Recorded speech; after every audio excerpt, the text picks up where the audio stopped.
Hello everyone, मैं मिथुन सिंह स्वागत करता हूं आप सभी का। आशा करता हूं आप सभी बहुत अच्छे होंगे। बात करेंगे केंद्रीय विद्यालय संगठन के करंट अफेयर्स की दूसरी क्लास की।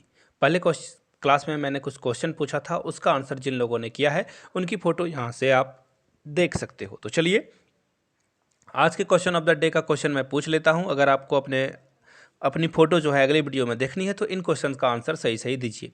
QOD लिखना है आपको, क्वेश्चन ऑफ द डे। नीचे कमेंट करके आपको बताना है पानीपत का जो युद्ध हुआ था, पानीपत का प्रथम युद्ध वो कब हुआ था, पानीपत का द्वितीय युद्ध कब हुआ था, और पानीपत का प्रथम युद्ध किसने जीता था और द्वितीय युद्ध किसने जीता था। इसके रिगार्डिंग जितनी भी इंफॉर्मेशन है कमेंट बॉक्स में जरूर लिख दें ताकि आपको भी चीज़ें याद रख सके। आप जो है याद रख पाओगे इन चीज़ों को। अगर आप लिखते हो तो आप ज़्यादा दिन तक इसे मेमोरी में रख पाते हो। तो चलिए शुरुआत करते हैं पहले क्वेश्चन की ओर। हाल में ही विश्व जो शाकाहारी दिवस है ये मनाया गया है। आपको बताना है कब मनाया गया है। 30 अक्टूबर, 1 नवंबर, 31 अक्टूबर को। तो देखिए इसका जो राइट आंसर है वह होगा 1 नवंबर को विश्व शाकाहारी दिवस मनाया जाता है। देखिए शाकाहारी यानी कि जहाँ पे शाकाहारी भोजन के फायदे गिनाए जाते हैं कि कैसे यह जो है मनुष्य के शरीर के अकॉर्डिंग जो है इसका सेवन करना चाहिए हमें। चलिए कुछ और चीज़ों को देख लेते हैं। 1 नवंबर को 1994 1994 में जो है पहली बार विश्व शाकाहारी दिवस मनाया गया था। कहाँ मनाया गया था? यूके के जो वीगन सोसाइटी है उसके द्वारा ये मनाया गया था। तो इन पॉइंट को भी आप लोग नोट कर लीजिएगा। चलिए आगे बढ़ते हैं अगले क्वेश्चन की ओर। हाल में ही किस राज्य की लक्ष्मी भंडार योजना को स्कॉच पुरस्कार मिला हुआ है? तो लक्ष्मी भंडार योजना के बारे में कुछ जान लीजिए आप लोग। ये महिला सशक्तिकरण यानी कि महिलाओं को ताकतवर बनाने के लिए ये योजना बनाई गई है। याद रखिएगा, इससे बच्चों का भी भला होगा, महिलाओं के साथ साथ बच्चों का भी भला किया जाएगा लक्ष्मी भंडार योजना के तहत। अब ये कहाँ होगा? तो पश्चिम बंगाल में इसका जो है पश्चिम बंगाल के सरकार के द्वारा लक्ष्मी भंडार योजना चलाई गई है और इसको स्कॉच पुरस्कार मिल चुका है, यानी कि बहुत अच्छी ये योजना रही थी।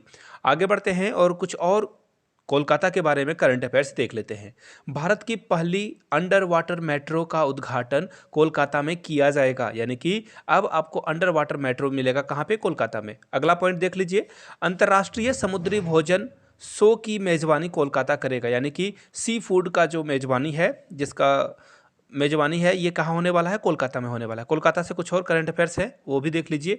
एशिया का सबसे पुराना football tournament Durand cup Kolkata में शुरू हुआ था। याद रखिएगा इस बात को। पश्चिम बंगाल ने विश्वविद्यालयों के कुलपति यानी कि वाइस चांसलर के रूप में मुख्यमंत्री को नियुक्त करने का निर्णय लिया है। अन्य राज्यों में ये मुख्यमंत्री के जगह पे गवर्नर हुआ करते थे। चलिए आगे बढ़ते हैं। हाल में ही स्टील मैन ऑफ इंडियन के नाम से प्रसिद्ध व्यक्ति का निधन हो चुका है। बहुत दुखद खबर है। आपको बताना उस व्यक्ति का नाम। तो देखिए सबसे पहले इनकी एक बेहतरीन सी फोटो देख लो। आपको किसी फिल्म एक्टर से ये कम नहीं दिखेंगे, इतनी गजब की पर्सनालिटी इनकी रही थी। और इनका नाम क्या है? इनका नाम है जमशेद जे ईरानी, यानी कि बी ऑप्शन आपका क्या होगा? करेक्ट हो जाएगा। आगे बढ़ेंगे। हाल में ही प्रधानमंत्री मोदी ने किस राज्य में स्थित मानगढ़ धाम को राष्ट्रीय मोन्यूमेंट यानी स्मारक के रूप में घोषित किया है? तो यहां से देख लो ऑप्शन, गुजरात, महाराष्ट्र, राजस्थान या नन ऑफ दीज। तो देखिए इसका जो करेक्ट आंसर होगा मानगढ़ आपको कहां मिलेगा? राजस्थान में मिलेगा। राजस्थान के चीफ मिनिस्टर कौन है? राजस्थान के चीफ मिनिस्टर हैं अशोक गहलोत। राजस्थान की राजधानी कहाँ है? जयपुर। याद रखिएगा इन चीज़ों को। और राजस्थान के बारे में कुछ और बातें आपको मैं बता दूं। राजस्थान में आपको सबसे ज़्यादा जो है ट्राइब भी आपको यहीं पे देखने को मिलता है। तो इन चीज़ों को याद रखिएगा। राजस्थान में ये जो मानगढ़ है एक्चुअली ये आदिवासियों का ही जो है पवित्र स्थल है। चलिए आगे बढ़ते हैं क्वेश्चन नंबर नेक्स्ट की ओर। उससे पहले राजस्थान के बारे में कुछ और जीके पढ़ लेते हैं।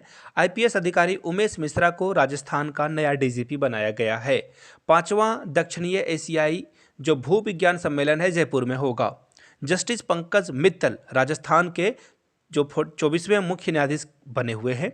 अडानी ग्रीन्स ने, याद रखिएगा, पवन सौर ऊर्जा संयंत्र राजस्थान में ही शुरू किया है। राजस्थान में इंदिरा रसोइयों के जो शुभारंभ है 512 इंदिरा रसोइयाँ जो है आपको यहाँ पे देखने को मिलेगा। राजस्थान सरकार ने मुख्यमंत्री अनुप्रति कोचिंग योजना शुरुआत करी है। तो ये कुछ इंपॉर्टेंट क्वेश्चन थे राजस्थान के रिगार्डिंग। आगे देख लीजिए। हाल में ही किस राज्य में स्थित रानीपुर देश का 53वां राष्ट्रीय रिजर्व बना है? तो रानीपुर जो है किस राज्य में आपको मिलेगा? गुजरात में, उत्तर प्रदेश में, हरियाणा में या किसी में नहीं? तो देखिए इसका जो राइट आंसर होगा वो होगा ऑप्शन नंबर बी, यानी कि ये आपको कहाँ मिलेगा? उत्तर प्रदेश में मिल जाएगा। याद रखिए उत्तर प्रदेश के बारे में, यूपी के सीएम का नाम तो आपको पता ही होगा, योगी आदित्यनाथ, याद रख लीजिएगा। और ये जो टाइगर रिजर्व बन रहा है ना 53वां, ये बनने वाला है कहाँ पे? चित्रकूट में, टू बी प्रिसाइज अगर बोला जाए तो चित्रकूट में। उत्तर प्रदेश की राजधानी आपको पता ही है लखनऊ है, और लखनऊ के बारे में एक और बात याद रख लीजिए, ये गोमती नदी के किनारे जो है स्थित है। ये भी क्वेश्चन बहुत बार एग्जाम में पूछा जाता है। चलिए आगे बढ़ते हैं। केंद्र सरकार ने उत्तर प्रदेश में तराई हाथी रिजर्व को क्या कर दी है? मंजूरी दे दी है, ग्रीन सिग्नल दे दिया है। उत्तर प्रदेश ने पहली बार महिला पोइस बटालियन का गठन कर दिया है। महिला बटालियन यहाँ पहली बार आपको देखने को मिलेगी। उत्तर प्रदेश ने मेला प्रोजेक्ट शुरू करने का निर्णय लिया है। कुछ इंपॉर्टेंट क्वेश्चन है। उत्तर प्रदेश को आयुष्मान उत्कृष्ट पुरस्कार 2022 मिला हुआ है। उत्तर प्रदेश सरकार मातृभूमि योजना पोर्टल लॉन्च करेगी। याद रखिएगा मातृभूमि योजना पोर्टल। हाल में ही किस देश के राष्ट्रपति ने इस्तीफा दे दिया है? तो याद रखिए जब एग्जाम आप देने जाओगे तो हाल के करंट अफेयर्स होंगे। फिलहाल लेबनान इसका राइट आंसर हो जाएगा। आगे बढ़ते हैं। एलके नए जो यूके है, यहाँ पे एलके लिखा गया है, सॉरी फॉर दैट। यूके यानी कि यूनाइटेड किंगडम के नए प्रधानमंत्री जो हैं वो हैं ऋषि सुनक, जो कि भारतीय मूल के व्यक्ति हैं। उल्फ क्रिस्टन स्वीडन के नए प्रधानमंत्री चुने गए हैं। तो ये स्क्रीनशॉट ले लीजिएगा और इसे याद कर लीजिएगा, एग्जाम में बार बार ये पूछे जाते हैं। कहाँ के कौन प्रधानमंत्री और कहाँ के लोगों ने इस्तीफा दिया है, प्रधानमंत्रियों ने या फिर राष्ट्रपतियों ने। आगे बढ़ते हैं। हाल में ही उत्तर प्रदेश के पहले डेटा सेंटर का उद्घाटन कहाँ किया गया है? पहला डेटा सेंटर क्या मथुरा, कानपुर या फिर पोर्टर नोएडा लिखा गया है, ये होगा ग्रेटर नोएडा। क्या होगा? ग्रेटर नोएडा यानी कि जीएन। देखो मैंने क्या क्या लिख दिया यहाँ पे। राइट आंसर क्या हो जाएगा 7 का? ग्रेटर नोएडा, यानी कि ऑप्शन सी आपका करेक्ट होगा। आगे बढ़ते हैं। हाल में ही रक्षा मंत्री राजनाथ सिंह ने कहाँ 2 हेलीपैड जो है लॉन्च किए हैं? पहले ये यहाँ नहीं थे। मेघालय में, लद्दाख में, हिमाचल प्रदेश में या कोई नहीं? तो देखिए लद्दाख का जो एरिया है बहुत ही बर्फीला है, वहाँ पे इस तरह की चीज़ें करना बहुत बड़ी अचीवमेंट मानी जाती है। हेलीपैड लगाना बहुत बड़ी बात है। तो लद्दाख में से जो है लगाया गया है हमारे रक्षा मंत्री राजनाथ सिंह के द्वारा। आप लोग नीचे कमेंट करके बताइए अगर किन्हीं को पता हो तो राजनाथ सिंह किस राज्य के मुख्यमंत्री भी रह चुके हैं, नीचे कमेंट करके बताइएगा आप लोग। यहाँ से देख लीजिए कुछ और करंट अफेयर्स हैं, इसे स्क्रीनशॉट ले लीजिए, एग्जाम में आपके लिए जो है ये पूछा जा सकता है। भारत का पहला चलता फिरता सिनेमा घर जो है ये रोविंग में स्थापित किया गया है। ये क्वेश्चन इंपॉर्टेंट है इसलिए मैंने आपको पढ़ा दिया। हाल में ही किसने अपनी नई पुस्तक न्यूक्लियराइजेशन ऑफ एशिया का विमोचन किया है? तो देखिए यहाँ से 4 ऑप्शन आपको दिखाई दे रहे होंगे और इसका जो राइट आंसर है वो है ऑप्शन नंबर ए, रेने नावा ने जो है इसकी शुरुआत करी है। आगे बढ़ते हैं अगले क्वेश्चन की ओर।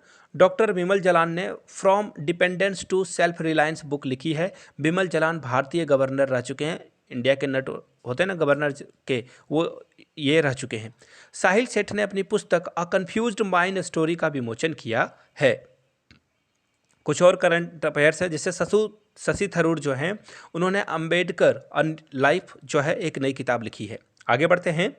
हाल में ही 1 नवंबर को किस राज्य का स्थापना दिवस मनाया गया है जो कि राज्योत्सव के रूप में मनाया गया है? तो ये राइट आंसर हो जाएगा आपका कर्नाटका। याद रखिएगा 1 नवंबर को केरला का भी स्थापना दिवस मनाया जाता है। पुनीत राजकुमार को कर्नाटक रत्न पुरस्कार दिया जाएगा, इनकी डेथ हो चुकी है हार्ट अटैक आने के कारण। कर्नाटक सरकार ने विधानसभा में कन्नड़ भाषा व्यापक विकास विधेयक 2022 को पेश किया है।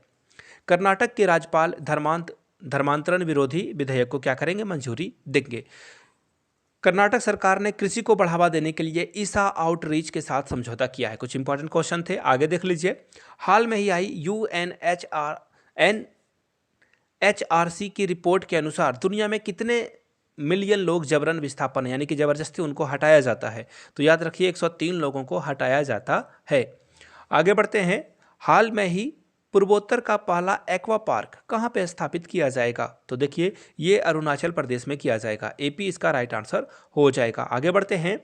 हाल में ही कहाँ की नम्मा मेट्रो रेल ने व्हाट्सएप पर QR यानी कि आप व्हाट्सएप पे ही जो है QR टिकट दे सकते हो, दिखा सकते हो। तो ये बेंगलुरु में शुरुआत करी गई है, इसकी चीज़ का राइट आंसर होगा। आगे बढ़ते हैं, हाल में ही 2022 मैक्सिकन फार्मूला चैंपियनशिप किसने जीती है? तो इसका राइट आंसर क्या हो जाएगा? मैक्स। क्या हो जाएगा? मैक्स। यहाँ से कुछ और क्वेश्चन को देख सकते हो आप, स्क्रीनशॉट ले लीजिए। SCO जहाँ पे राष्ट्रपति या फिर प्रधानमंत्री जो हेड होते हैं वहाँ के, इनकी बैठक हुई है, इसका प्रतिनिधित्व इंडिया की तरफ से किसने किया था? तो इसका राइट आंसर क्या हो जाएगा? S जयशंकर ने किया था। अब आप लोगों के लिए दो क्वेश्चन आखिर में जाते जाते बता देता, मैं चाहता हूं कि आप लोग कमेंट करके बताइए। इसका क्वेश्चन का आंसर मैं आपको बता दूं, हाल में ही भगवान शिव की दुनिया की सबसे बड़ी जो मूर्ति है, इसका अनावरण नाथ द्वारा किया गया था। चीज़ का राइट आंसर होगा। और ये क्वेश्चन का आंसर आप लोगों को बताना है। लुइस एनवासियो लूला डी सिल्वा किस देश के राष्ट्रपति बने हैं? स्वीडन, ब्राज़ील, सिंगापुर, या ये आंसर आप लोग नीचे कमेंट करके बताइएगा। जाते जाते यहाँ तक अगर वीडियो आपने देख ली है तो जय हिंद जरूर लिख दें। 399 में आप मेरे हैंड रिटन नोट्स एक्वायर कर सकते हो, ले सकते हो। 99 में प्रीवियस ईयर क्वेश्चन पेपर। यहाँ से मेरी ईमेल आईडी देख लो, yourmithunsingh@gmail.com पे आप मुझे मेल कर सकते हो। If you are Instagram then do follow me @imithunsingh। Video को यहाँ तक देखने के लिए बहुत बहुत शुक्रिया। Have a good day.